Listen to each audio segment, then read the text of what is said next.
Հարգելի գործընկերներ, հարգելի խորհրդարան, սիրելի ժողովուրդ, ամփոփելով այսօրվա օրը, սիրելի գործընկերներ, 8-րդ գումարման ազգային ժողովը կարևորագույն որոշումներ է կայացրել խաղաղության համաձայնագրի նախաստորագրումն է տեղի ունեցել 8-րդ գումարման ազգային ժողովի գործունեության ընթացքում։ Մենք սահմանազատման եւ սահմանագծման կանոնակարգն ենք ընդունել։ ԵՄ դիտորդներն են եկել Հայաստան, որից հետո սահմանային լարվածությունը նվազել է, եւ սա պատմական առաքելություն է եղել։ Մենք 8-րդ գումարման ազգային ժողովով խաղաղության ճարտարապետությունն ենք հիմնել։ Եվ հիմա 9-րդ գումարման ազգային ժողովի առաքելությունը պետք է լինի ամրացնել այդ ճարտարապետությունը եւ թույլ չտալ, որ որևէ մեկը, որևէ ուժ կլինի դա Հայաստանի ներսից, առավել եւս Հայաստանի դրսից, փորձի խաթարել խաղաղության ճարտարապետությունը։ Ազգային ժողովի վարկանիշի մասին խոսեցին այստեղ Քոչարյանի դաշինքի ներկայացուցիչները, բայց ազգային ժողովի վարկանիշը ձևավորվում է բոլոր խմբակցությունների գործունեության արդյունքում։ Եվ քանի որ նախորդիվ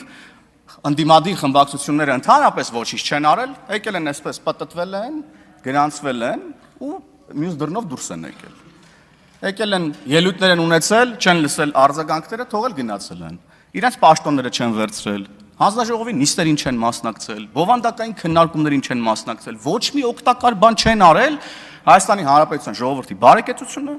1%-ով, 0.1%-ով անգամ լավացնելու համար։ Դրա համար ազգային ժողովի վարկանիշը այդ օրին է եղել։ Ու հիմա էլ այդ օրին կլինի, եթե մենք ունենանք նույն որակի ընդդիմություն։ Բայց պարոն Ռուբինյանի հորդորին ոնց որ թե մեր ընդդիմադիրները չեն հետևում եւ շարունակում են նույն բանն անել։ Երբ որ պարոն Ռուբինյանն ասում է զրոյական կետից եկեք սկսենք, պարոն Ռուբինյանը չի ասում եկեք ամեն ինչ մոռանանք, ինչ եղել չի եղել, ոչ։ Պարոն Ռուբինյանն ասում է, որ եկեք չգնանք տրորված ճանապարհով, եկեք նույն սխալները չկրկնենք, հատկապես ձեզ համար է սա ասում։ Մեզ համար էլ է ասում, բայց ես կարծում եմ, որ հատկապես ընդդիմադիր ֆրակցիաներին է սա վերաբերում։ Սա հնարավորություն է ձեզ համար։ Պարոն Վիլեն Գաբրիելյանն ասաց սա մարտահրավեր է, ոչ, սա հնարավորություն է ձեզ համար չլինել այնպիսին, ինչպիսին որ 8-րդ գումարման ազգային ժողովի ուրեմն ընդդիմադիր ֆրակցիաներն էին։ Բայց դուք մեկ այդի գալիս եք այստեղ շարունակում եք թեզեր շրջանառել, որոնք չեմ ասի, սուտ են, կասեմ իրականությունից չափազանց հեռու են, աննկարագրելի հեռու են իրականությունից։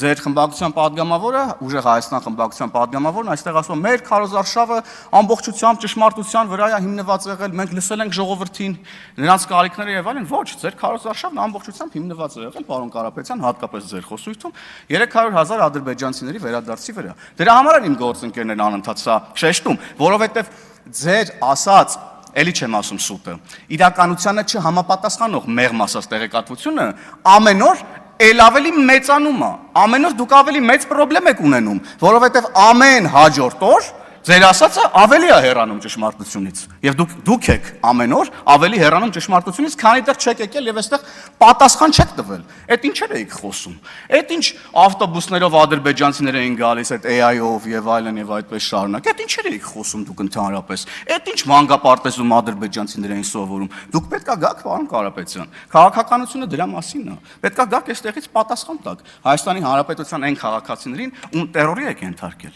Պետքա պատասխան տաք այն քաղաքացիներին, ում տերորի եք ենթարկել նաև ըստ տարածված տեղեկությունների Հայաստանի Հանրապետության սահմաններից դուրս, որ փորձել եք օտարերկրյա ազդեցության շնորհիվ միջոցով Հայաստանի Հանրապետության քաղաքացիներին, ովքեր ապրում են Հայաստանից դուրս, բերեք եւ փորձեք ստիպել նրանց ընտրել։ Փողով կլինի,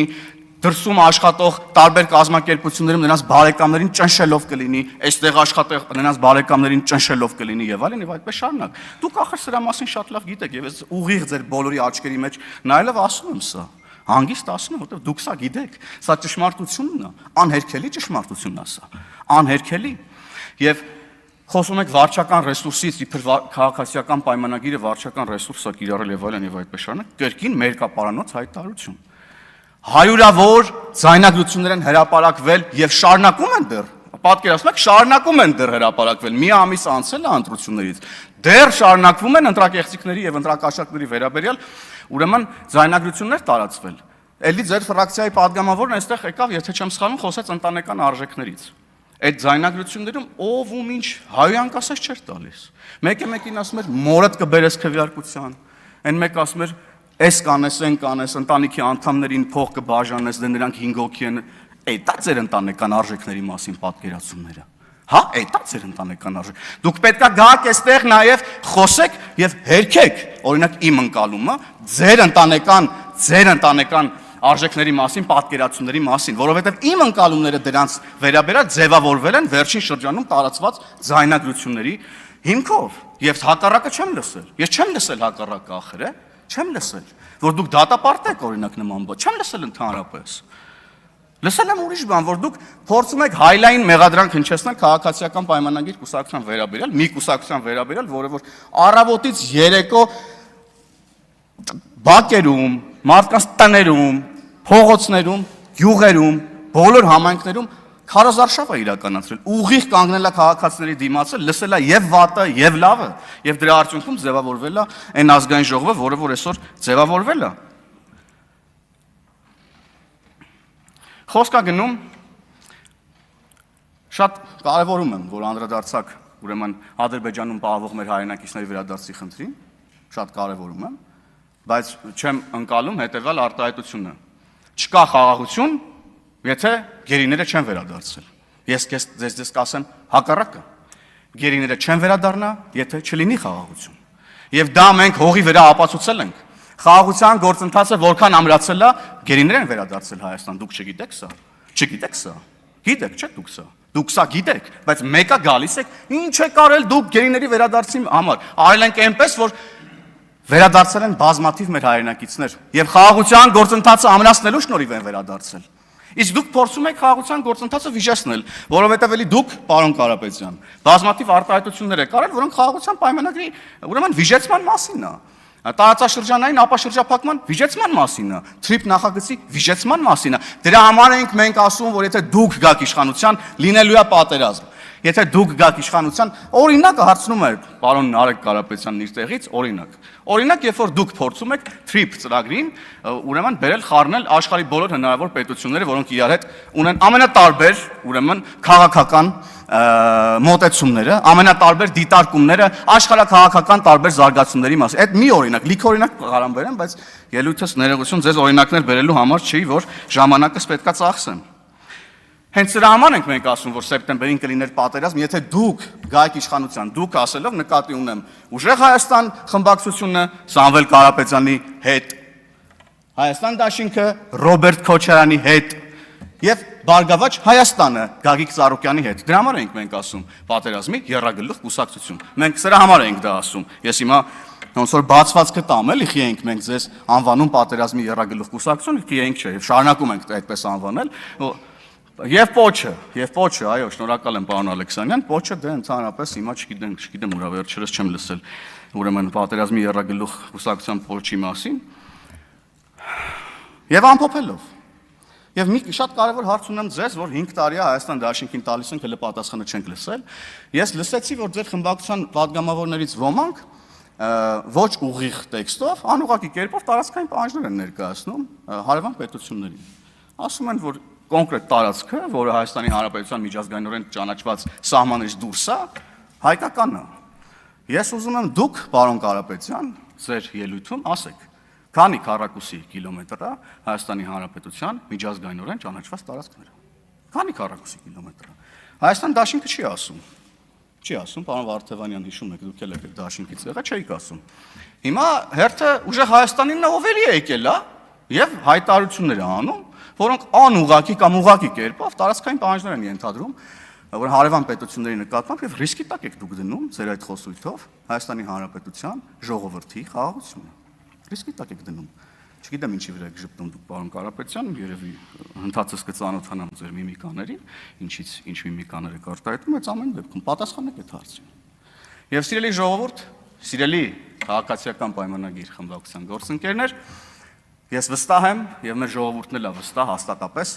որ մենք շարունակելու ենք ամուր կանգնած լինել մեր տեղում, պետականության հիմքերում, լինելու ենք կառավարության հենարանը, առաջ ենք տանելու խաղաղության ճարտարապետության ամրացումը, TRIP ծրագրի իրականացումը,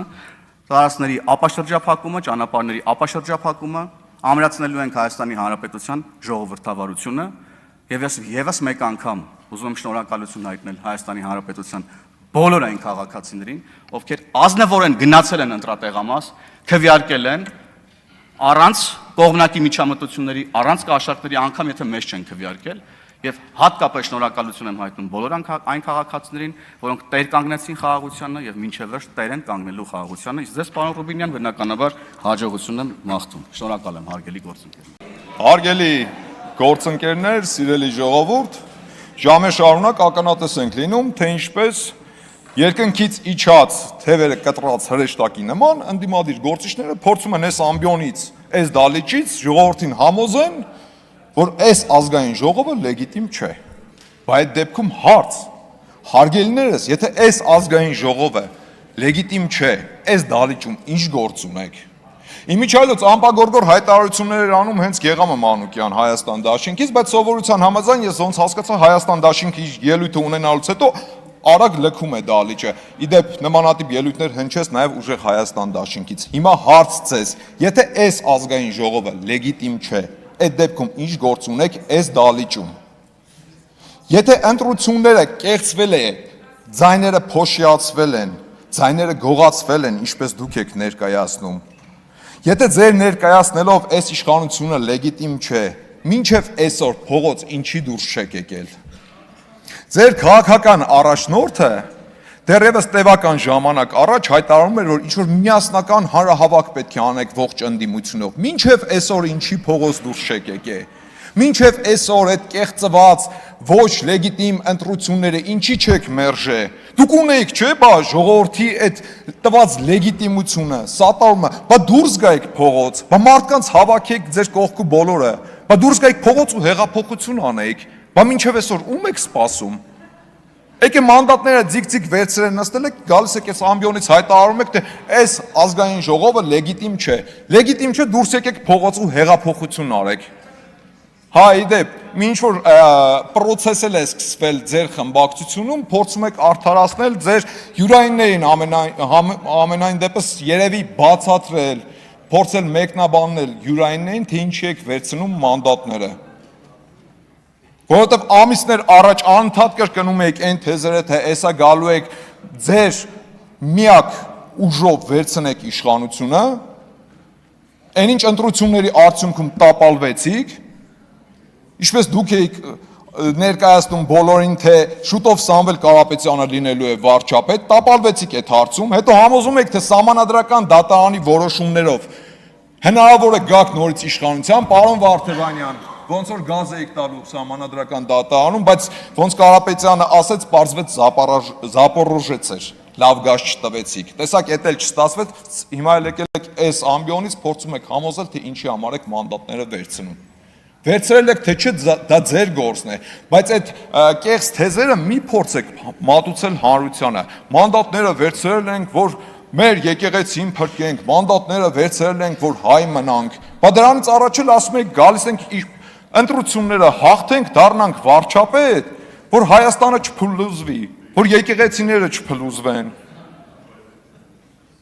Բանտրությունները պարտվելուց հետո Հայաստանը ինչի չփլուզվեց։ Այն 300,000 ադրբեջանցիները ուր են, հարգելիներս։ Ուր են, մինչև այսօր ուր են։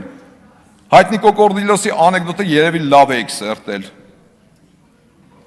Ափսոս, Հայաստան դաշինքի մեր պատգամավորները լքեցին դալիճը, ասելիք շատ կար։ Խոսում են ինչ-որ եկեղեցիներ փրկելուց, եկեղեցիներին տեր լինելուց։ Հələ մի հատ հիշեք, ձեր քաղաքական ուժը, ձեր պայքարը սկսելուց հետո ինչ հայտարարություն արեց, գալիս եք եկեղեցին փրկեք։ Մի հատ գնացեք տեսեք հələ քանի հատ եկեղեցի է փլուզվել։ Թե հակառակը, հələ գնացեք մի հատ փորձեք հաշվեք։ Խմբակցությունն է վերաբերվում ուժեղ Հայաստան։ Նստեք տեղներդ ինչի եք խառնվել իրեր։ Չի կարելի ախր, դուք շատ ազատ եք, ձեզ համար շարժվում, լռեք։ Գալիս եք եկեղեցիներ փրկելու, հələ մի հատ գնացեք հաշվեք տեսեք քանի հատ եկեղեցի է հիմնանորոգվել, քանի հատ եկեղեցի է բարեկարգվել այս ընթացքում։ Հա, իմիջիայլոց, այսօր, այս նստատեղերից ինչ որ գոռում եք, ուր է վեհապարը, որ վեհապարի մասին է խոսքը, ժողովուրդ ջան։ Որ վեհապարի մասին է խոսքը։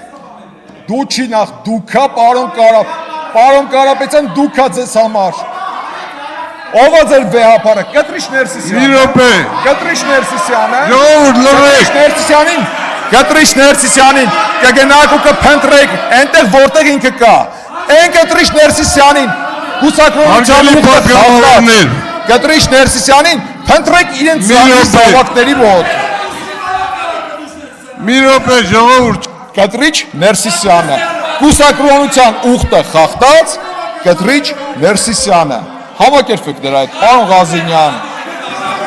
համակերպեք այդ մտքերը, հանգստացեք, որովհետև ինքը կուսակրոնության ուխտը խախտած Կտրիչ Ներսիսյանը, համակերպեք այդ մտքերը։ Անդիմությունը քաղաքական խոսում է ինչ-որ տարածքներ հանձնելուց,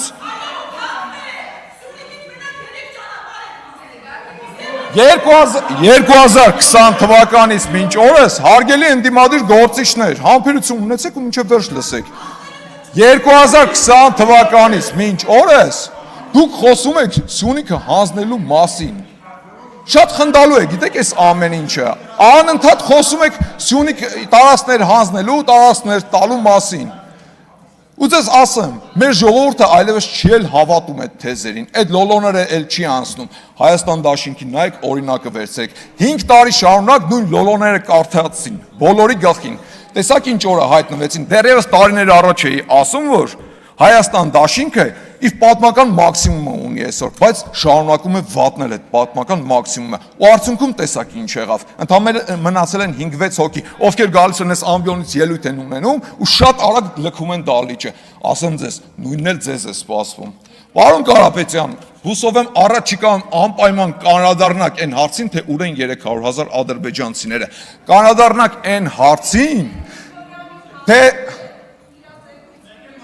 Թույլ տվեք շարունակեմ։ Կանրադառնաք այն հարցին, իմիջիայլոց ձեր խմբակցության պատգամավորներից մեկը այս ամբիոնից ելույթ էր ունենում։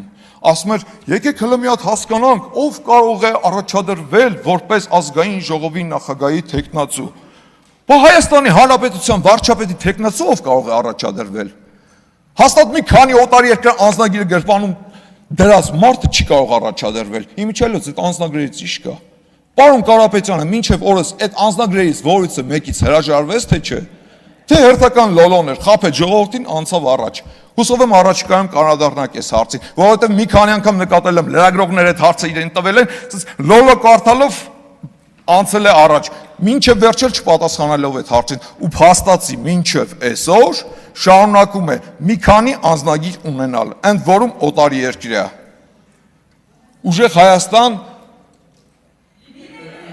Ուժեղ Հայաստան լինելու է, ուժեղ Հայաստան միանշանակ լինելու է, բայց դա չի լինելու ձեր պատկերացրած ուժեղ Հայաստանը։ Մոռացեք, չի լինելու նման բան։ Իսկ թե ինչ է սպասում ձեր դաշինքին, շատ վառ օրինակ է Հայաստան դաշինքը։ Հայ Միչայլոս, պարոն Վարդևանյան, նորից եմ կրկնում, եթե գտնում է ձեր խմբակցությունը, որ այս ազգային ժողովը լեգիտիմ չէ, րոպե առաջ դուրս եկեք փողոց ու սկսեք փողոցային պայքար, հեղափոխություն արեք։ Իմիջիայլոս, պարոն Վարդևանյան, շատ լավ հիշում եմ տարիներ առաջ փողոցում Զարթնիր լավով եք գոռում, շատ լավ էր ստացվում, այդ դերը ձեր շատ լավ էր ստացվում։ Ուղղակի չգիտես ինչ աշպարարական հնարքով մի խմբակցությունից հասակ մյուս խմբակցություն եւ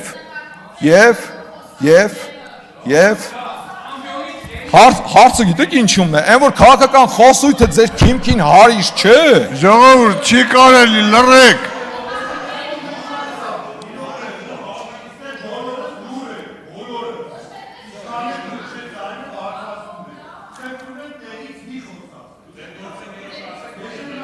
Հարգելի պատգամավորներ,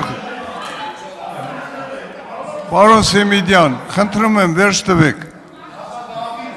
Եվ վերջում հավելեմ, հուսով է, որ ուժեղ Հայաստան խմբակցության ղեկավարը, խմբակցության պատգամավորները իրենց մեջ ուժ կգտնեն ներողություն խնդրել մի արտահայտության համար, որը տևական ժամանակ առաջ արել էր խմբակցության անդամներից մեկը, որ ցանկանում է հայ սակրավորների մահը։ Բայց մինչև այսօր ոչ մեկից ոչ մի բառ չեմ լսել։ Ժողովուրդ, դուք լուրջ կիսում եք այդ մոտեցումը։ Լուրջ։ Դուք կիսում եք այս մարդու մոտեցումը, որ ցանկանում է հայ սակրավորների մահը,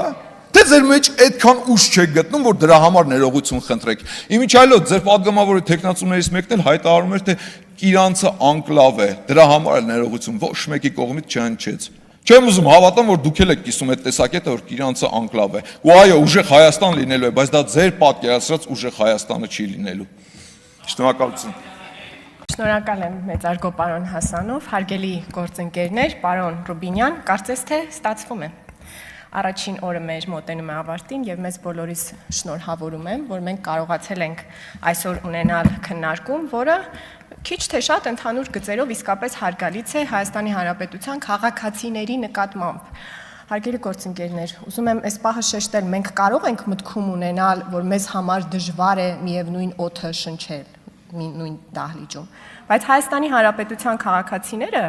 պարտադիր չի, որ դրա մասին անընդմեջ լսեն մեր ելույթներից։ Իսկապես մեզ մոտ սա ստացվում է,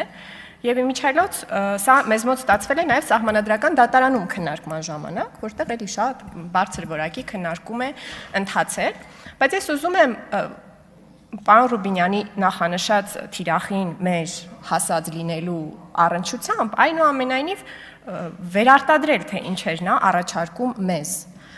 քանի որ որոշ պատգամավորներ գալիս եւ այս ամբիոնի մոտից ասում են, որ իրենք չեն հաշտվելու ընտրությունների արդյունքների հետ։ Պարոն Ռուբինյանն էլ էր նույնը ասում, չէր ասում հաշտվեք ընտրությունների արդյունքների հետ։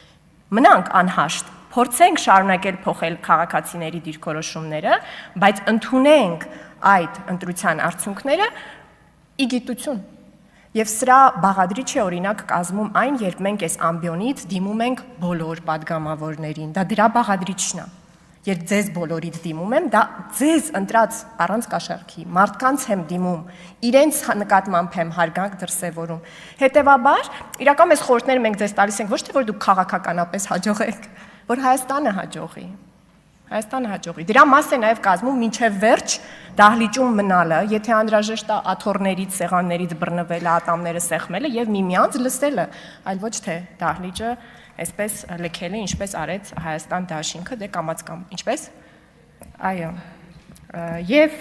սահմանադրական դատարանի մասին խոսեցի, այնտեղի քննարկումների, այստեղ էլ խոսք գնաց սահմանադրական դատարանի որոշման մասին, դրա արդիվ կուզեմ մի փոքր խոսել։ Պարոն Գեղամ Մանուկյանը այստեղ սահմանադրական դատարանի որոշումից մի կտոր մեջ բերեց, ասելով, որ այնտեղ գրված է, որ կենտրոնական ընտրական հանձնաժողովը տեղյակ է եղել խախտումների մասին, որոնք կարող էին ազդեցություն ունենալ ընտրությունների արդյունքների վրա, ահա տեսեք ինչպիսի լավ որոշում է այս մասը չասեց, բայց էտա դուրս գալիս, երբ որ դու ցիտում ես այդ տոնով սահմանադրական դատարանի որոշումը, բայց այն հատվածը, որը նա մեջ բերում է, 35-րդ էջն է կարծես ՍԴ որոշման, կողմերից մեկի դիրքորոշումն է ընդհանրապես, չկան, որ լսեն ինչ եմ ասում։ Այսինքն, դիմող կողմերից մեկի դիրքորոշումը, ինչպես եւ բոլոր կողմերի դիրքորոշումները, սահմանադրական դատարանը առաջին 120 էջը վերարտադրել է դա։ Պարոն Մանուկյանը բացել է պատահական մի հատ էջ, կարդացել է դիմող, այսինքն ընտրությունների արդյունքներից բողոքող կուսակցություններից մեկի դիրքորոշումը եւ դա կարդում է որպես ՍԴ որոշում, որպես փաստ իր ասիրած ժանրով այստեղ թղթերը թափահարում է։ Բայց սա թողնենք մի կողմ, գանք պարոն Վարդևանյանին, որը այնուամենայնիվ իրավաբան է եւ նման բան չեր անի, բայց նա էլ մի քիչ ուրիշ տիպի բաներ է անում։ Ինչ է ասում պարոն Վարդևանյանը, ելի կրկին մեջբերում է սահմանադրական դատարանի որոշումը, կարծես այն հայտարարել է, որ մենք կեղծել ենք ընտրությունները։ Եթե դա այդպես է, պարոն Ղազարյանի հետ չեն շփվում իրանք, որ պարոն Ղազարյանը չգա այս ամբիոնից ասի Սերդար ՔԼՉ Հայաստանի Հանրապետության սահմանադրական դատարանի որոշումից առաջ ընկավ, ավելին գիտեր, տեղյակ էր, հավանություն էր տալիս։ Բայց հիմա ըստ էության անդրադառնանք, ինչ է ասում պարոն Վարդևանյանը։ Ասում է սահմանադրական դատարանը ասել է, որ սոցիալական կաշառք է բաժանվել։ Սահմանադրական դատարանի հետ այդ 193 էջերի մեջ իհարկե տարբեր ձևակերպումներ է անում եւ այդ ձևակերպումներից շատերը պարոն Վարդևանյանը ինձնից լավ սա գիտի։ Հովանոցային ձևակերպումներ են։ ՍԴ-ն ասում այս ինչ բան է, լավ, այս ինչ բան է, վատ է, չի դնում ենթական թիրախը, թե դա ով է արել։ Եվ օրինակ սոցիալական կաշառքի մասին այսպիսին է նախադասությունը, ասում է, եթե ծրագրեր են իրականացվում, որոնք նախապես հայտարարված ծրագրերին էականորեն հակասել են եւ այլ հանգամանքների լույսի ներքո կարող են դիտարկվել, որ կարող են դիտարկվել որպես սոցիալական կաշառք։ Դուք շատ լավ գիտեք, եւ դուք շատ լավ գիտեք, որ այդ պարբերությունը առիթ կունենաք այստեղից ինձ պատասխանելու, հիմա մի ընդհատեք։ Գիտեք, որ այդ պարբերությունը ոնց որ ֆորմուլայի մասին է, թե ինչպես պետք է ստուգումը կատարվի։ Այդտեղ գրած չի, որ դերակատարը ինչ է արել։ Հիմա անդրադառնանք մեզ, մենք քանի անգամ ենք թոշակները բարձրացրել, մենք չենք խոստացել, որ այդպիսի բան ենք անելու։ Այսինքն ոչ միայն մեր արարքը չի հակասել մեր ծրագրին, էականորեն չի հակասել, ավելին, մեր արածը բխել է մեր նախընտրական ծրագրից։ Հետո դուք էլի դրական լույսի ներքո մեջբերում եք ՍԴ որոշումը, որտեղ էլի պետք է ոնց որ պարզաբանեք, հիմա ՍԴ որոշումը լավն էր թե վատն էր։ Ասում եք, որ իրավապահ մարմինները չպետք է հրապարակեն եւ այլն եւ այլն։ Էլի Սահմանադրական դատարանը շատ բաներ ասում է որպես հովանոցային ճիշտ նախադասություններ։ Էս ինչ բանը լավ է, էս ինչ բանը վատ է։ Եւ դրա մեջ ասում է, չէ, այդտեղ էլ կա պայման։ Ասում է քրեական վարույթի նպատակների տեսանկյունից անհրաժեշտության բացակայության դեպքում հորդորում եմ այդպիսի բաներ չանել։ Ես ճիշտ հասկացա, որ դուք նաև պնդեցիք, որ Սահմանադրական դատարանը մանդատագողության փաստնել է փաստել։ Այդ անցանք ուրեմն լավ։ Հաջորդիվ ասում եք 49%-ը փոքր է 50%-ից։ Չէ, տենց բան չի ասել, եթե պնդում եք, ես հիմա այդ հատվածները կկարդամ ամբողջությամբ, բայց եկեք երկխոսության չվերածենք, ես շատ կարևոր բաներ ունեմ ասելու մյուս падգամավորների մասին, ապշանքս պիտի կիսեմ ձեզ հետ հարգելի գործընկերներ, բայց ինչևէ, դուք ասում եք 49%-ը փոքր է 50%-ից, եթե հիշում եք անցած տարի օգոստոսի 2-ին դուք այս ամբիոնից կամ գուցե օգոստոսի 3-ին, գիտեք ինչ եք ասել։ Ասել եք դուք հավաքել եք ընտրություններին մասնակցել եք 49%, մասնակցությունը դուք հավաքել եք 53%, այնինչ աշխարհասփյուր հայությունը 10 միլիոն է։ Չէ, օգոստ 2021 թվականին ձեզ մեր արդյունքը դուր չէր գալի, որտեղ դուք աշխարհասփյուր հայության հետ էիք մեզ համեմատում։ Այսօր եկել եք մի հատ ֆորմուլան փոխել եք, ասում եք դե ընտրություններին մասնակցել եք 49%, դրանից դուք հավաքել եք 49%, էլի դա չի արտացոլում ժողովրդի կամքը։ Ես ենթադրում եմ, որ մի օր Հայաստանը, երբ ժողովրդավարական բարեբախտություն ունենա կոալիցիաներ կազմելու, դուք կգաք այդ կոալիցիոն բաների տոկոսները էլի կբաժանեք, կասեք էլի չի ձգում ժողովրդին։ Պարոն Վարդեմանյան, ժողովուրդը այդպես չի որոշվում։ Ժողովուրդը մեծամասնության ու փոքրամասնության միասնությունն է, ու այդպես են երկրները կառավարվում։ Այլ ձև չկա դրա կառավարման անհրաժեշտություն չկա, հիմա դուք ինձ արձագանքեք, հետո դա կանեք։ Հիմա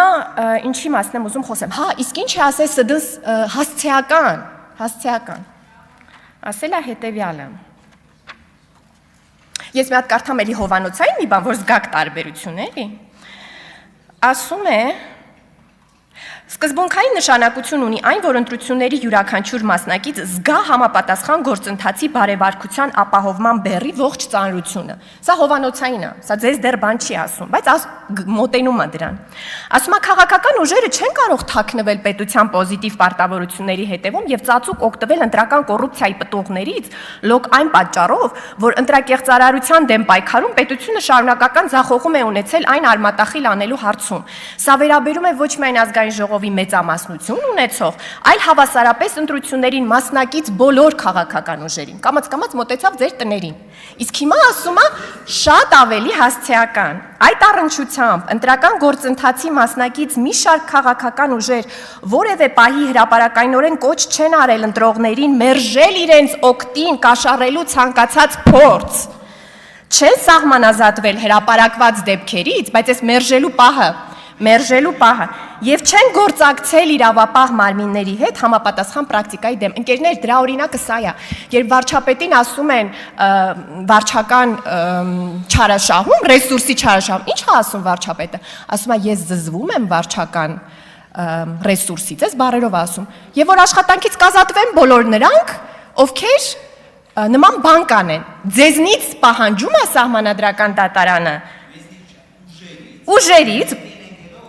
ներառյալ դուք դատապարտել չէ,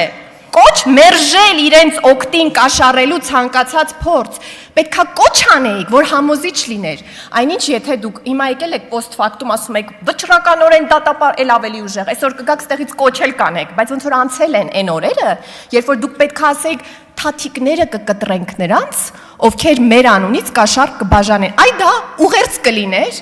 Այ դա ուղերձ կլիներ։ Հիմա բայց կներեք, էլի ես 30 վայրկյան ունեմ ընդհանրապես, բայց մի շատ կարևոր բան պետք է ասեմ, ընկերներ, ես ապշած եմ ուղակի։ Այսօր առաջին հարցը հնչեցրած պարոն Գառնիկ Դավթյանը։ Պարոն Դավթյան, մենք իրար ճանաչում ենք։ Ես վարել եմ հայ-ադրբեջանական երիտասարդական այն երկխոսությունը 2014 թվականի հունվարին, որին դուք մասնակցել եք։ Ես ձեր հայտը ստացել եմ, ընթերցել այցել եմ, ձեզ ընտրել եմ, տարել եմ երկխոսության Վրաստանում, ադրբեջանցի երիտասարդների հետ, եւ դուք նրանց հետ այնտեղ շփվել եք։ Մարդիկ ինձ հիմա նամակներ են գրում, ասում են մեր Գառնիկը։ Պարոն Շիրազը Մանուկյան, ինձ փնտրում է տևական ժամանակ, ասում է, ասա այն թուրքերի անունները ում հետ որպես գիտնականներ Հայաստանի եւ հայեր են գրում, հայեր գրում են։ Հայերը, ինչպիսի մեծ անդունդային տարբերություն, դա է, եւ Տիկին Կարապետյան, խնդրում եմ վերջացրեք։ Լավ, ինչևէ, ընկերներ, մեկ այլ առիթով կշարունակենք այս հայ-ադրբեջանական եւ հայ-թուրքական շփումների մասին բացահայտումները։ Շնորհակալություն ազգային ժողովի նիստը հարգարժան նախագահող, հարգելի գործընկերներ, այս ամբիոնից խոսվեց ազգային ժողովի դահլիճում իրար հետ քննարկումների ժամանակ բարեկրթության կարևորության մասին եւ դժվար է չհամաձայնվել այս մտքի հետ եւ ամբողջությամբ կիսում եմ այս միտքը եւ ուղերձը, բայց ցավոք ինչը վերաբերվում է բովանդակությանը քննարկումների, կարելի է ցավով արձանագրել, որ 9-րդ գումարման ազգային ժողովի առաջին նիստը այս առումով մեծ հույսեր մեզ չի ներշնչում։ Այսպես ազգային ժողովի նախագահին հարցեր ուղղելու հնարավորությունը օգտագործելով նորընտիր ուժեղ Հայաստան խմբակցության պատգամավորները ունենալով հնարավորություն տարատեսակ հարցեր ուղղելու տարբեր ոլորտների վերաբերյալ, որոշեցին այս հնարավորությունը մեկը մյուսի ետևից բառից բուն իմաստով մսխել, կրկնելով ըստ էության նույն միտքը տարատեսակ բառապաշարով, եւ ձեր թույլտվությամբ ես կկրկնեմ մեր հարգելի գործընկերների հարցադրումները։ Առաջին մեր պատգամավոր գործընկերը հարցնում է, ասում է. Դուք ֆելոուշիփի ժամանակ ազգությամբ թուրքերի հետ շփվել եք, թե ոչ։ Այս հարցը նա ուղղում է մի մարդու, ով այդ ընթացքում 5 ամիս շարունակ ապրել է Թուրքիայում։ Այսինքն կարելի է հարց ուղղել մեր գործընկերներին, օրինակ դուք երբ լինում եք Ռուսաստանում, օրինակ ռուսների հետ շփվում եք, թե չէ, կամ նույն տրամաբանությամբ Անգլիայում կամ որևէ այլ տեղ, ինքնին տարօրինակ հարց համաձայնվեք, հարգելի գործընկերներ, բայց պարզվում է, որ հաջորդ պատգամավորը պետք է ըստ էության կրկներ նույն հարցը փոքրիչ այլ տրամաբանությամբ։ Ասում է, ինչպես նշեցիք, թուրքերի հետ շփվել եք, իսկ թուրքերի հետ մտերմություն արել եք, թե ոչ։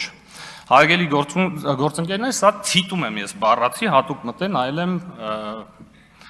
վիդեո մատերիալը նայել եմ եւ բառացի ցիտել եմ եւ սղագրել եմ։ Հաջորդ հարցը այս տրամաբանությամբ եթե շարունակվեր, կարող էր արդեն երևի առնչվեր պարոն Ռուբինյանի եւ թուրք ազգությամբ ինչ որ X մարդկանց այլ տեսակի հարաբերություններին, բայց բարեբախտաբար երրորդ հարցադրումը հնչեց հետեւյալ կերպ։ Ասում է ամփոփելով թուրքերի հետ շփվել եք նորմալ է, այսինքն հեգնում է, երևի ենթադրաբար թուրքերի հետ շփվելը նորմալ չի, ասում է իսկ ում հետ եք շփվել կամ իսկ ում հետ որ շփվել եք, նրանք իրենց մասնագիտությամբ կամ աշխատանքի բնույթով կարող է պետական հաստատությունների հետ որևէ կապ ունեցել են, թե ոչ ձեր շփման շրջանակներում։ Ըստ էության խորամուխ չլինելով կոնկրետ բովանդակության մեջ այս հարցի, դրան անդրադարձավ պարոն Ռուբինյանը, այս պայդրությամբ ես կարծում եմ, որ այս հարցերի շարքը արդեն ավարտված է հետևյալ երկու պատճառներով։ Նախ, վերջին երկու պատգամավորների հարցերից հետո արձագանք չհնչեց, այսինքն այդ մարդիկ ըստ էության բավարարված էին պատասխանով, եւ երկրորդ, երրորդ հարցադրողը ասեց ամփոփելով, այսինքն հարցը ամփոփվեց, թվում էր թե վերջացավ, բայց ոչ, հարգելի գործընկերներ, կար չորրորդը, ով հնչեցնում է հետեւյալ հարցը, ասում է, պարոն Ռուբինյան, դուք լիարժեք չպատասխանեցիք իմ գործընկերների հարցին, այնուամենայնիվ եւ փորձում է պարոն Ռուբինյանից հասկանալ, թե ինչ տեսք ունեին, ինչ արտաքին ունեին այդ մարդիկ եւ ասում է, խնդրում եմ իրենց նկարագրեք։ Բնութագիրը, արտաքինի բնութագիրը նկարագրեք մեր ձեր թուրքերի, այն մարդկանց, ում հետ որ շփվում եք, ովքեր ազգությամբ թուրք են։ Եվ հարց է առաջանում, բայց եթե ձեր նախորդ երկու գործընկերները չեն արձագանքում, ենթադրվում է համարում են, որ հարցը պատասխանվել է։ Ինչու եք դուք համարում, որ այնուամենայնիվ չպատասխանեցին ձեր գործընկերներին, մինչդեռ ձեր գործընկերները իրենց փոխարեն արդեն այդ հարցի պատասխանը տվել էին։ Եվ այս առումով կրկնեմ հարգելի գործընկերներ, որ բովանդակային առումով այս քննարկումները իհարկե մեծ հույսի տեղ չեն տալիս, բայց հուսամ, որ այնուամենայնիվ այս հորետեսությունը հիմնազուրկ է։ Շարունակելով բարեկրթության թեման, հնարավոր չէ չանդրադառնալ Լևոն Քոչարյանի հարցադրումներին առայն թե ինչպես է հնարավոր բարեկրթության շրջանակներում շփվել այս դահլիճում, երբ կան քրեական գործեր հարուցված, երբ իր ձևակերպման բռնաճնշումներ են Հայաստանում եւ իր ձևակերպման ընտրությունները կեղծված են եւ այլն։ Իհարկե շարունակելով եւ կրկնելով պարոն Ռուբինյանի միտքն առայն, որ բարեկրթությունը ըստ էության որևէ կապ չունի հարուցված քրեական գործերի հետ, պետք է ուղղակի ավելացնել, որ եթե չեմ սխալվում, մոտ 150 քրեական գործ կա ընտրությունների ընթացքում հարուցված, որոնք առնչվում են ընտրությունների ընթացքում ընտրակաշառքի սխեմաներին, տարատեսակ սխեմաներին, որոնք ի դեպ առնչվում են հիմնավորապես այս դահլիճում ներկա երկու ֆրակցիաների հետ փոխկապակցվում են առնվազն այն հրապարակումներում, որոնք որ հրապարակված է հակակոռուպցիոն կոմիտեի կողմից։ Եվ այս համատեքստում փոքրինչ տարօրինակ է, երբ այս գործերը համեմատվում են բարեկրթության կամ որևէ կերպ փորձում է ուրեմն համեմատական տանել բարեկրթության եւ այս process-ների միջև։ Իհարկե, մի միտք, որը շատ հաճախ հնչեցվում է մասնավորապես հենց նույն պատգամավորի կողմից, ասում է լավ, եթե նախկինում եղել են սխալներ, միթե դա նշանակում է, որ հիմա այդ սխալները պետք է կրկնվեն։ Սա հաճախ բավականին հնչած միտք է պարոն Քոչարյանի կողմից, հավանաբար հենց այն պատճառով, որովհետև երբ խոսվում է նախկինում նմանատիպ, ուրեմն դրսևորումների մասին, բնականաբար խոսքը գնում է իր հոր պաշտոնավարման տարիներին տեղի ունեցողների մասին։ Իհարկե այս հարցադրումը ինքնին էլի տրամաբանական չէ, որովհետև համեմատելու բաներ չկան, որովհետև մեր հանրությունը պարզ տեսնում է եւ կարողանում է ի վիճակի է համեմատել Ռոբերտ Քոչարյանի եւ մեր կառավարման տարիները եւ այն իրողությունները, որոնք առկա են այս երկու ժամանակահատվածներում, բայց ուզում եմ ասել մի բան, որ նույնիսկ եթե մեր փոխարեն լիներ ել ավելի ռեժիմային, ուրեմն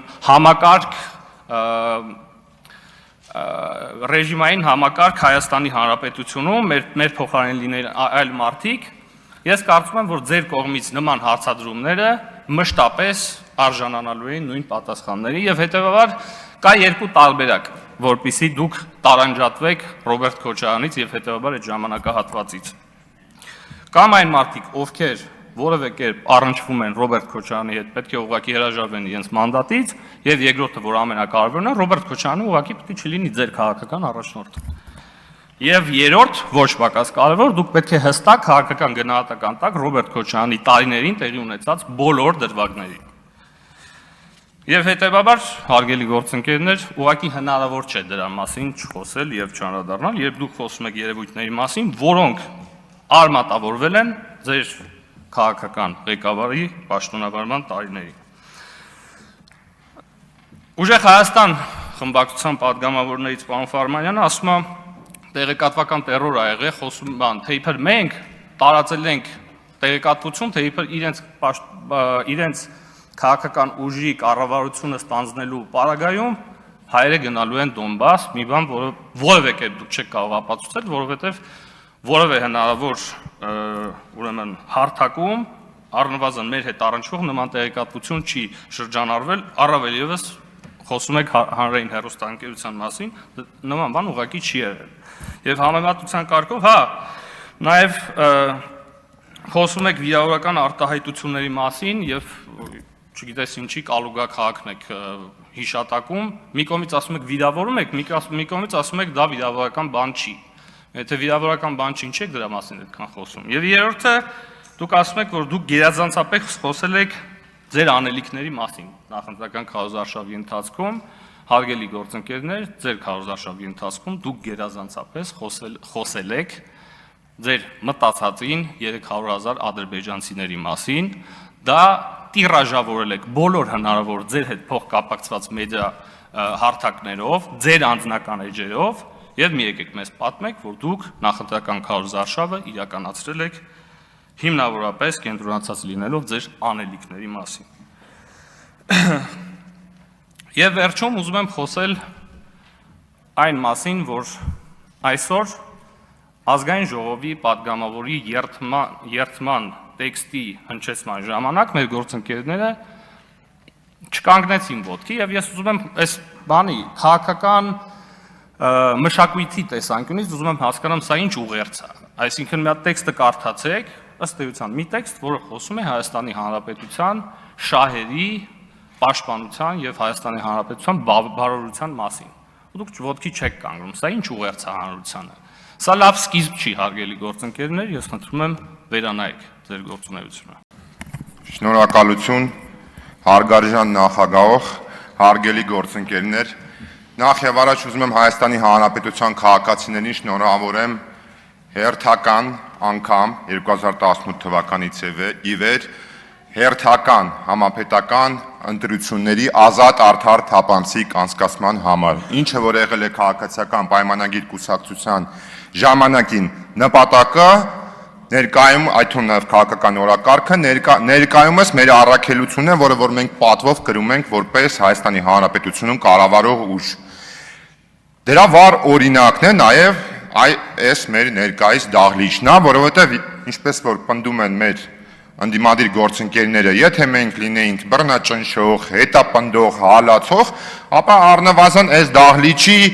այս մի շարքն էլ լինելու ընդդիմադիր, այլ ոչ թե մեծամասամբ 50-50 կարելի ասել գրեթե կիսացենք եւ այդ թվում նաեւ մեծամասնություններ ձեզանից հայտնվելու բանտերում, ինչպես որ ժամանակին Հայաստանի Հանրապետությունում իրականում եղել է, բայց ի պատիվ մեզ մենք մեր առաքելությունը, ինչպես ասեցի, պատվով տանում ենք։ Ինչ վերաբերվում է մեր ընդդիմադիրների կողմից պարոն Ռուբինյանի մասով հնչեցվող տարբեր հարցերի, այդ թվում նաև ենթատեքստով մեղադրանքների, ես ինչ-որ չափով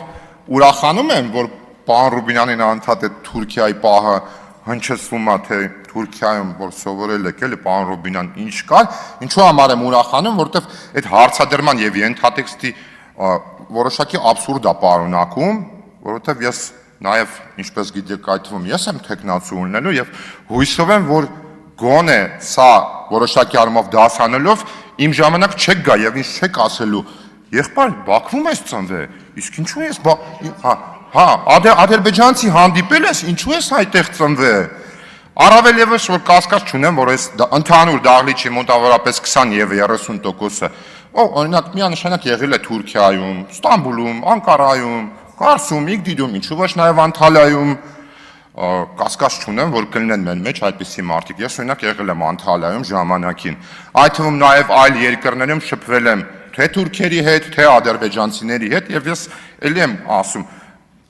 հարցի իմաստը հասկանալի է, տենց դժվարությամբ գալի հասնում ենք, որը ի վերջո պարոն Ռուբինյանն է ձևակերպում, ասել կուզեք, որ հատուկ ծառայությունների աշխատակիցները հետ եմ շփվել, պարզ պատասխան, ոչ, այդքանով կարծում եմ պետք է փակել եւ այդ դաշտ ես կարծում եմ մենք այնուամենայնիվ պետք չի մտնենք, դրա պատճառն է հետեւյալն է, եթե մենք այդ օրակարգով հարգելի գործընկերներ շարունակենք, դրան է կա շատ վառ օրինակ, թե ինչու համար հարգելի ուժը Հայաստան խմբակցության գործընկերներ պետք չէ այդպես շարունակեք, որովհետև փաստը ցույց է տալի, երբ որ նմանատիպ պաթոսային, տենց ապոկալիպտիկ օրակարգերը վես գալի, X բավականին լուրջ քանակից падգամավորների դառնում ես Y քանակի, որը որ հաստատ դրական բանի մասին չի խոսում, որովհետև փաստացի ձեր օրակարգը Հայաստանի Հանրապետության քաղաքացիների մոտ չի ընկալվել եւ չի աշխատում։ Եվ ի վերջո, պարոն Ռուբինյան, ես ուզում եմ ձեր ուղերձը, որը որ դուք ձեր ելույթում արել եք, ողջունեմ, ես ուզում եմ ձեր ուղերձը նաև երկրորդեմ, ես ձեր առաջարկը ինքս ինձ համար եմ նաև ընդունում, որովհետև դա չի վերաբերվում միայն այնուամենայնիվ մեր ընդդիմադիր գործընկերներին, դա վերաբերվում է նաև մեզանից յուրաքանչյուրին, դա մեզանից յուրաքանչյուրի վերաբերմունքն է ազգային ժողովին, որպես ինստիտուտ, այդ թվում նաև այս ամբիոնին եւ ամենակարևորը մեր քաղաքացիների հանդեպ, որոնք որ մեզ հետևում են։ Մեր քաղաքացիները վաղուց այդ դասը արել են, որ երբ որ կամերաները միանում են, ստեղ մարդիկ 5 տարի հետ են տեսել, ինչ ասես ասում են, հենց կամերաները անջատում են, կներեք մի քիչ այդ հումորային կղնչի, բայց բաջանը սկսում է մարդկանց մեջ։ Տենց ինձ թվում է չի կարելի, էլի, եթե բարեկիրթա,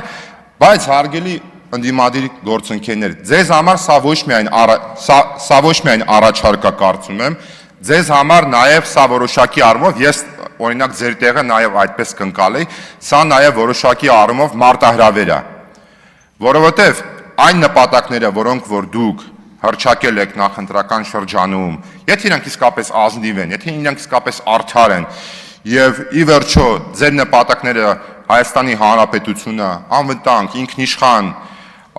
պահելն է եւ մեր ժողովրդի բարեկեցությունն է, ուրեմն ես կարծում եմ, որ մենք պետք է, դժվար է դա հեշտ չի իրականում, բայց այնուամենայնիվ պետք է այս առաջարկի շրջանակում բոլորս մնանք, այդ առաջարկի շրջանակում բարեկարգության նորմերը պահպանելով իրար հետ աշխատենք եւ որպես դրա օրինակ ուզում եմ մի կարևոր շեշտադրում անեմ, եթե ես չեմ սխալվում, ելույթ են ունենում Տիկին Ավետիսյանը, եթե չեմ սխալվում, բայց խոսքը վերաբերվում էր Բաքվում պահվողների եւ անհայտ կորածների մասին, ինչը որ ես շատ ողջունում եմ, որ այս ամբիոնից հնչեցվում է, բայց Տիկին Ավետիսյանի առաքելությունը միայն այս ամբիոնից դա հնչեցնելը չէ։ Տիկին Ավետիսյանի առաքելությունն է, ինչպես որ նաև իմ առաքելությունը մինչ դա է եղել, երբ որ ես եղել եմ 8-րդ գումարման ազգային ժողովի падգամավոր, եւ ինչպես որ լինելու է հիմա, երբ որ ես 9-րդ գումարման ազգային ժողովի падգամավորն եմ, այո, այդ ուղղությամբ աշխատելն է։ Իսկ այս աշխատանքը չի ընդհանրում բացառապես գալես ամբիոնի մոտ, բարձրաձայնել մեր Բաքվում պահվողների հարցերի վերաբերյալ տարբեր լոզունգներ, այդ թվում նաև անհայտ կորածների մասով, այլ գնալ եւ անհատապես անհատական այդ մարդկանց խնդիրներով զբաղվել եւ այդ կոնտեքստում անձամբ ես առաջկայում միանշանակ Տիկին Ավետիսյանին անելու եմ առաջարկ, մասնավորապես անհայտ կորածների խնդիրների մասով ես իր հետ մեծ հաճույքով եւ մեծ սիրով պատրաստ եմ համագործակցել, որպեսզի մենք գնանք եւ հասնենք այդ խնդիրների լուծմանը եւ այդ խնդիրները լուծումները հեշտ չեն, շատ բարդ են իրականում։ Դա ասում եմ պատասխանատու, քանզի եղել եմ անհայտ կորածների խնդիրներով զբաղվող հանձնաժողովի անդամ։ Այսքանը շնորհակալություն եւ ես բոլորիս ուզում եմ մաղթեմ, որ մենք ելի եմ ասում, պետք է լինենք հնարավորինս լինենք բարեկարգության շրջանակում եւ մեզ բոլորիս մաղթում եմ արդյունավետ աշխատանք ի նպաստ Հայաստանի Հանրապետությանը եւ Հայաստանի Հանրապետության ժողովրդի։ Շնորհակալություն։ Մեծարգո պարոն Հասանով, հարգելի գործընկերներ, սիրելի ժողովուրդ։ Այսօրվանից աշխատանքի է անցնում 9-րդ գումարման ազգային ժողովը եւ ես մաղթանք ունեմ 9-րդ գումարման խորհրդարանին ունենալ բավարար կամք, իմաստնություն ու հետևողականություն արդարացնելու մեր ժողովրդի սպասումները, առաջնորդելու մեր պետությունը դեպի հարատև խաղաղություն ու բարեկեցություն, իսկ սրա համար անհրաժեշտ է մեր մտածելակերպի կենտրոնում ունենալ պետականությունը։ Ու հենց դրա համար ուզում եմ նախ անդրադառնալ Իշխան Սաղաթելյանի, ինչքան էլ չէի ուզի, բայց ելույթի էությանը։ Ըստ էության, ամբողջ ելույթը, որ ունեցավ Իշխան Սաղաթելյանը, դա պետություն չունենալու, պետությունից հրաժարվելու մասին էր։ Զավեշտալի է, որ դուք հրաժարվում եք ձեր 004 պարբերականից, շրջաբերականից, մինչդեռ իրականում անգամ մեր դրա մասին իմանալու կարիքը չկա, այնքան որ ձեր շրջաբերականի բովանդակությունը համընկնում է ձեր գործունեությանն ու ձեր գաղափարախոսությանը։ Ասում եմ, մենք չենք կարող թույլ տալ, որ իրականացվի իրական Հայաստանի գաղափարախոսությունը, դա կործանարար կլինի Հայաստանի համար։ Իսկ ինչի մասին է իրական Հայաստանի գաղափարախոսությունը։ Պետությունը հենց հայրենիքը լինելու, մեր պետության մեջ բարեկեցիկ ապրելու, մեր ներհանրային հարաբերությունները կազմակերպելու ազգային արժեքների մասին է, որոնք անգամ թվարկված են։ Ու ինչ ունեք դուք սրա դեմ։ Իհարկե ունեք հետևյալը։ Իրական Հայաստանի գաղափարախոսությունը սկսում է այս նախադասությամբ։ Իրական Հայաստանը Հայաստանի Հանրապետությունն է միջազգայինորեն ճանաչված 29743 կիլոմետր քառակուսի տարածքով։ Չէ՞ որ դուք դեմ եք անկախ պետականությանը, դուք դեմ եք իրական անկախ Հայաստանին, քանի որ չկա Հայաստան առանց միջազգայինորեն ճանաչված սահմանների։ Իսկ դուք ուզում եք ամեն ինչ անել, որ Հայաստանի սահմանները երբևէ չսահմանազատվեն։ Դուք ասում եք, որ դա չի բխում, ըստ ձեր տխրահռչակ շրջաբերականի, ոչ միայն չի բխում հայ ժողովրդի այս պահի շահերից, այլև երբեք չի բխում հայ ժողովրդի շահերից։ Ահա ձեզ անկախ պետությունն էլ չի բխում, ուրեմն ձեր ձևակերպած ազգային շահից։ Ու հարցը հիմա հետևյալն է։ Ամենամեծ մեր տարբերությունը սա է, մնացածը հանձնում, պահանջների կատարում, չգիտեմ, ինքնության ուրացում եւ այլն։ Այս սրանք, այս պաթետիկ մեղադրանքները ծխածածկույթ են ընդհանրապես։ Հարցը պարզ է, դուք համաձայն եք, հիմա դիմում եմ Հայաստան խմբակցությանը, դուք համաձայն եք ձեր առաջին համար Ռոբերտ Քոչարյանի ասած մտքին, որ Հայաստանի Հանրապետության տարածքի մասին ասում է 29000 եւ այլն, կամ որ ասում է, որ մեր միջազգայինորեն ճանաչված տարածքը դրանով բավարարվելը կործանարար կլինի մեզ համար։ Սա է մեր տարբերությունը, որ մենք գտնում ենք, ու կյանքը սա ապացուցել է, որ սեփական միջազգայինորեն ճանաչված տարածքը չճանաչելը ու դրանով չբավարարվելն է, որ բերում է կորուստների։ Նախ փաստացի անկախության կորստի, մարդկային ու տարածքային կորուստների, իսկ դուք մինչև հիմա դրա հակառակն եք պնդում ու քարոզում։ Իհարկե նաև բուն անկախության բարձրագույն արժեք լինելը, որից դուք հրաժարվում եք ձեր շրջաբերականում եւ դրա զիջելու մասին եք խոսում, դրա մասին շատ ենք խոսել, չկրկնվեմ։ Ուժեղ Հայաստան դաշինքի падգամավորների հարցերի մասին։ Մեղմ ասած տխրեցնող է, որ դրանց բովանդակությամբ ի ցույց է դրվում, որ ձեզ համար կարևորագույն, ինքնության կարևորագույն առանցքը հակաթուրքականությունն է։ Ինչը ցավալի է։ Առավոտից իրիկուն ինքնության հենասյուների մասին կամ մեր իբր դրանց ուրանալու մասին խոսողները իրականում ձեր ինքնության հիմքում իբրև ամենակարևոր առանցք հիմք ունեք հակաթուրքականությունը։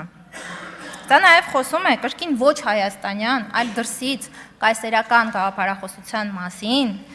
այն մասին, որ թշնամիները պիտի լինեն մշտական ու հարատև, որ մենք չենք կարող ունենալ մեր ինքնությունը առանց մեր հակառակորդի հակաինքնության, դրա բացակայությամբ չկա մեր ինքնությունը, այսինքն չունենք մենք այլ տարեր, այլ հիմքեր մեր ինքնության, քան հակաթուրքականությունը, տխուր է, չէ՞։ Հա, ընտրությունների հետ կապված ու ընտրակեղծիքների այս մասը ապշեցուցիչ է, որ դուք այստեղ սենց տխուր դեմքերով խոսում եք ընտրությունը կեղծած լինելու մասին, դուք ինչի տեղ եք դնում մեր հանրությանը, որը ընդհանրապես 2 ամիս առաջ, իսկ հիմա էլ իրականում, բայց այն ժամանակ ամենօրյա ռեժիմով, լսում էր ձայնագրություններ ընդդիմության կողմից, մեծամասամբ ձեր ուժեղ Հայաստան դաշինքի կուսակցության, բայց նաև մյուս ընդդիմադիր կուսակցությունների կողմից ընտրակաշառքի բաշխման, այդ ամբողջ տխուր շատ մեղմ եմ ձևակերպում գործընթացի մասին, ու այն ամբողջ, այո, ընտրակաշառքի բաշխման, դրա մասին էր խոսակցությունը, ով ում ինչքան տա, ոնց տա։ Պարոն Հասանով, հասկանում եմ, որ այս թեման իհարկե հուզում է եւ այլն, պարզ է, ուզում եք ավելացնել էլ ինչեր եք արել, բայց այդ Ես խնդրում եմ ձեր խմբակցությունը թող մի քիչ լռություն պաշտպանի։ Ու ել չեմ ուզում վերհիշել այն այլանդակ բառապաշարը, որը ի ցույց էր դնում մարդկանց հանդեպ այդ անողների վերաբերմունքը, ու դուք դեռ խոսում եք հասարակության պարակտումից, Լեռնային Ղարաբաղի մեր հայրենակիցներին պիտակավորումները, ժպտալու է երևի շատ, պարոն Փազինյան, կամ պատերազմում վիրավորում ստացած մեր հայրենակիցներին այդ պիտակավորումները։ Ու էլի ընտրությունների արդյունքի հետ կապված։ Այստեղ դուք ոչ միայն փորձում եք արժեզրկել այն փաստը, որ ժողովուրդը քաղաքական մեծամասնության քվեատվել քաղաքացիական պայմանագրին, քաղաքացիական պայմանագիրը հաղթել է, այլ իհարկե երբեք չեք խոսի նրա մասին, որ ոչ միայն քաղաքացիական պայմանագիրը հաղթել է, այլ հաշվի առնելով թե ինչ մասշտաբի ու խորության մարտահրավերներ են ծառացած մեր պետության առաջ, մեր ժողովրդի իշխանությունը խլելու ուղղությամբ, ինչ ծավալի միջոցներ էին ֆինանսական ներգրավված եւ ինչ խոչընդոտներ էին հարուցված Հայաստանի արչեւ, ոչ թե քաղաքացիական պայմանագրի, գրանցված արդյունքները ուղղակի թվեր չեն, ուղղակի 49% չի, դա մեր ժողովրդի հարատև պետություն ունենալու արձանագրումն է ու հաղթանակն է։ Հա, ու վերջում մի մտքի էլ անդրադառնամ Իշխան Սաղաթելյանի, ասում է, ձգտելու ենք ազգային ուղեգից վերադարձնել մեր պետությունը։ Գիտեք, Հայաստանի Հանրապետությունը որևէ տեղ վերադարձնելու կարիք չկա, կա կարիք ամրապնդելու խաղաղությունը, որը հաստատված է։ Կա կարիք ինստիտուցիոնալ դարձնելու խաղաղությունը, որը ունենք, կա կարիք շարունակելու ամրապնդել մեր պաշտպանությունը, Ավելի զարգացնել մեր ռազմարդյունաբերությունը, շարունակելու անել այն ամեն ինչ, որ մեր երեխաները, բոլոր երեխաները, անկախ նրանից թե բարձրադիր գոտիներում են ապրում, սահմանամերձ համայնքներում են ապրում, ունենան հասանելիություն որակյալ կրթության, որակյալ ենթակառուցվածքների, երթևեկեն որակյալ ճանապարհներով, անել ամեն ինչ, որպեսզի մենք դառնանք խաչմերուկ, խաղաղության խաչմերուկ եւ բարեկեցություն բերենք մեր պետությանը ու ժողովրդին, նաեւ տարածաշրջանին։ Ու ամենավերջում պարոն Ռուբինյանի տեխնացության հետ գալով պարոն Ռուբինյանի տեխնացությանը։ Վստահ եմ, որ կունենանք ազգային ժողովի նախագահ, ով կիրականացնի քաղաքականությունը ոչ միայն իբրև հնարավորի արվեստ, այլ որ բոլոր ջանքերը կգործադրի փոխելու են կանխատեսումը, որ ազգային ժողովը լինելու է անպտուղ զազրախոսությունների տեղ, եւ վստահ եմ, որ հուսամ դեմ չի լինի սա կասեմ, իր կողմից բարձր գնահատվող կոմպրոմիսի ու կոնսենսուսի քաղաքական մշակույթին կփորձի հասցնել մեր քաղաքական մշակույթը եւ ամեն ինչ կանի շարունակելու պահել ու ամրացնել իշխանության իբրև ժողովրդի պատվիրակ եւ ժողովրդի մաս լինելու մեր հանձնառությունը։ Շնորհակալ եմ։